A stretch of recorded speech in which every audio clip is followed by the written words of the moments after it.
Bonjour.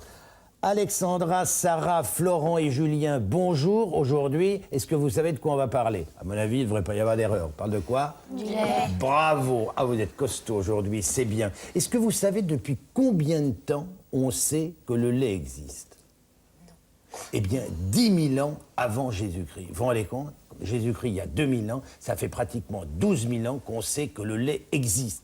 Parce que les chasseurs dans le temps Moyen-Orient, comment ils ont découvert du lait? Eh bien parce qu'ils suivaient les chèvres et les brebis qui elles-mêmes cherchaient le pâturage, et quand elles trouvaient, elles étaient installées, elles étaient en train de brouter, ils se sont rendus compte qu'il y avait du lait, et ils ont commencé à en manger. Et c'est formidable, parce que si on n'avait pas trouvé le lait, peut-être que nous ne serions pas là. Parce que finalement, le lait, c'est vraiment source de vie et c'est totalement indispensable à notre alimentation et à notre croissance. Vous voyez, vous qui avez entre 8 et 12 ans, normalement, il faudrait que vous puissiez boire 3/4 de litre de lait par jour. Parce que vous avez besoin de calcium, parce que vous grandissez, et il vous faut 900 mg de calcium par jour. 3/4 de litre. Est-ce que vous les buvez au moins? Pas vraiment. Pas vraiment? Eh bien, il faut que vous vous y mettiez. Si vous voulez être des mecs costauds, eh bien, il faut que vous vous mettiez absolument à boire beaucoup de lait. C'est indispensable pour la santé. Alors, quels sont les animaux qui produisent du lait, toi, ma belle? La brebis, Oui. la vache, Oui. la chèvre, Oui. Et puis, tu sais, toi, Sarah? le chameau, Le chameau, enfin pas le chameau, la femme du chameau, la chamelle. Toi, tu sais? L'ânesse. L'ânesse, effectivement, très bien. la femme, La femme, exactement, la femme fait également du lait. Ça, c'est la bonne réponse. Et tous les animaux, quels qu'ils soient, ou les êtres humains, ne font du lait que quand ils attendent un enfant. On ne peut pas avoir de lait si on n'est pas sur le point d'accoucher, que ce soit une femme ou que ce soit un animal. C'est l'accouchement, c'est la naissance qui déclenche la fabrication, la production de lait. Alors la vache, elle ne peut avoir de veau que dans sa 2e année d'existence. La première année, elle ne peut pas en avoir. Alors elle a son petit veau, donc elle commence à avoir du lait une fois que le petit veau est né, et là, pendant 7 semaines, elle produit du lait uniquement pour nourrir son petit veau. Et puis, dans la 3e année de son existence, c'est-à-dire quand elle fait son 2e petit veau, alors là, elle va le nourrir pendant 7 semaines, et puis au bout de 7 semaines, elle va continuer à faire du lait. Elle va continuer pendant 10 mois, elle fait du lait, et puis elle va s'arrêter pendant 2 mois. Combien de litres de lait la vache produit-elle par jour? Alors écoute, ça c'est une question intéressante. En règle générale, une vache, ça produit entre 20 et 25 litres de lait par jour, ce qui veut dire qu'à la fin de l'année, une vache aura produit entre 4 000 et 6 000 litres de lait. Vous vous rendez compte ce que ça représente? 6 000 fois ça, 6 000 fois ça, qui sort d'une vache par an. C'est extraordinaire, non? Mais combien y a-t-il de vaches en France? Ah, alors, il y a environ 5 400 000 vaches. 5 400 000 vaches. Je parle des vaches laitières qui sont spécialement élevées pour donner du lait et exclusivement du lait. Elles ne vont à la boucherie que beaucoup plus tard quand elles ont terminé de produire. Mais je voudrais qu'on revienne à la traite. Parce que quand le petit veau est né, il y a du lait, mais ça ne veut pas dire pour autant qu'il va sortir. Il faut donc que là, il y ait soit un petit veau qui va téter, ou il faut qu'il y ait une fermière qui commence à traire. S'il n'y a pas le phénomène de succion, il n'y a pas de lait. Ça ne sort pas, ça ne vient pas. Donc c'est ça la traite. C'est la fermière qui, à l'origine, avec ses mains, elle faisait venir le lait en reproduisant exactement les gestes du petit veau qui était en train de téter. Et maintenant, donc, ce sont des machines. Car pratiquement, il n'y a plus de fermière qui traite encore les vaches tous les jours. Vous imaginez bien, parce que c'est fatigant, tu vois. Combien de fois par jour on traite les vaches? 2 fois par 24 heures, ma chérie. Une fois le matin, une fois le soir. Et quelle est la différence entre tous ces laits? Il y en a qui sont rouges, il y en a qui sont bleus. Ah, alors écoute, parce qu'il y a plusieurs sortes de lait. Il y a d'abord le lait cru, c'est-à-dire tel qui sort du pis de la vache. il est cru, il est juste refroidi et il est vendu tel quel. Il se conserve 24 heures et pas davantage, et il faut le faire impérativement bouillir. On ne peut pas le consommer comme ça. Et puis il y a le lait pasteurisé. Alors, pasteurisation, c'est quoi? Ça consiste à chauffer le lait entre 72 et 85 degrés pour éliminer toutes les bactéries, tous les microbes qui peut y avoir, qui peuvent se trouver dans le lait. C'est un lait qu'on doit consommer dans les 7 jours qui suivent sa mise en bouteille, et il faut évidemment qu'il se conserve au froid dans un réfrigérateur. Il y a également du lait stérilisé, ça veut dire qu'il a été chauffé à 115 degrés pendant 15 ou 20 minutes et refroidi rapidement. Et puis il y a un dernier lait qui est celui-là, vous voyez, c'est le lait qui est marqué UHT, stérilisé UHT. Ça veut dire ultra haute température. On met le lait dans une machine et en 2 secondes, tu vois, 1, 2, ça monte à 150 degrés. Alors, comme tu sais que l'eau, ça bout à 100 degrés, tu vois ce que ça donne. Et au bout de 2 secondes, hop, ça redescend, c'est de nouveau refroidi. Et ça, ce lait-là, il se conserve pendant 3 mois. Mais là encore, dès que c'est ouvert, il faut le consommer le plus rapidement possible. Mais vous savez ce que je vous propose. Si ça vous amuse, je vais vous inviter à regarder un petit reportage que nous avons été faire dans une laiterie industrielle. Vous allez voir précisément comment ça se passe. Alors vous voyez, ici, nous sommes dans une ferme,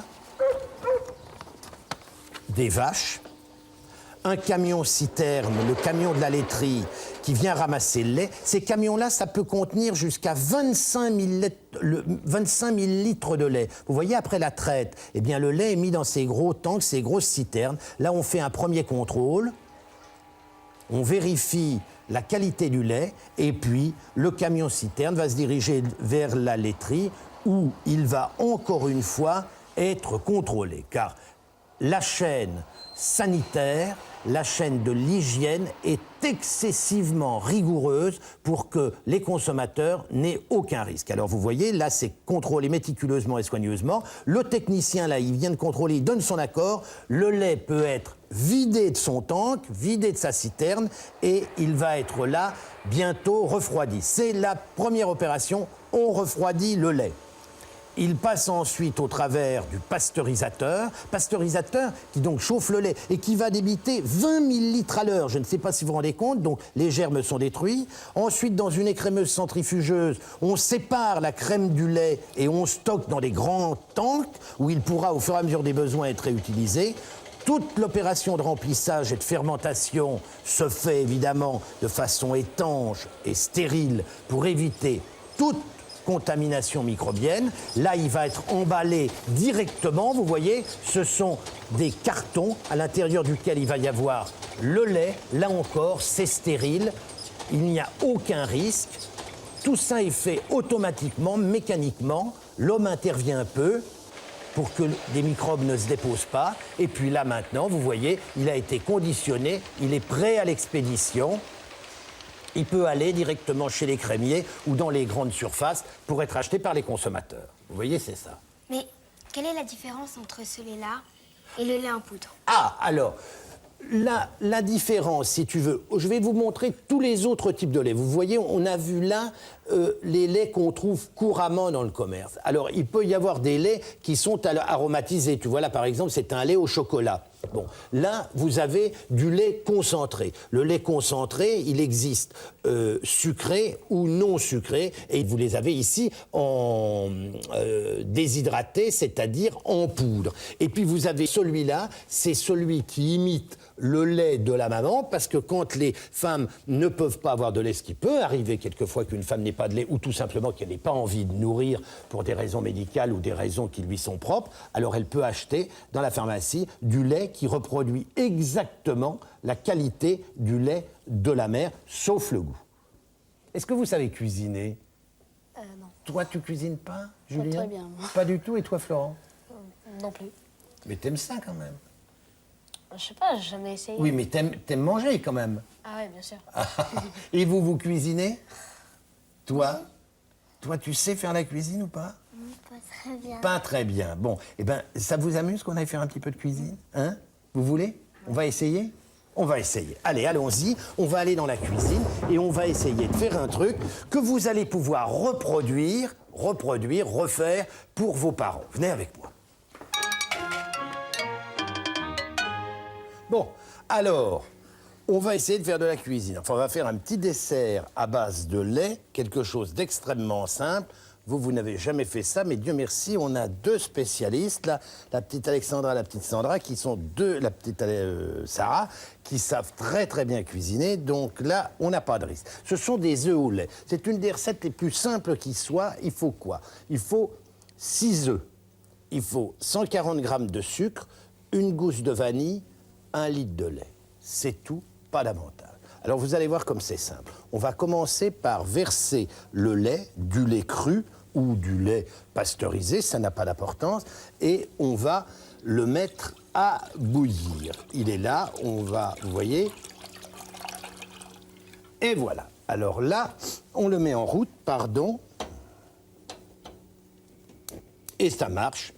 Parce que le gaz, ça marche toujours. Là, tenez, vous savez casser des œufs quand même, non? T'as jamais... Tiens, vas-y, allez-y, cassez des œufs que je vous regarde.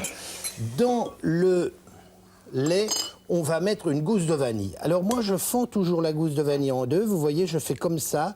Et je vais essayer de faire tomber tous les petits grains. Parce que vous voyez, à l'intérieur de la gousse de vanille, il y a plein de petits grains. Vous les voyez là au bout? Vous les voyez bien? Regarde, c'est ça.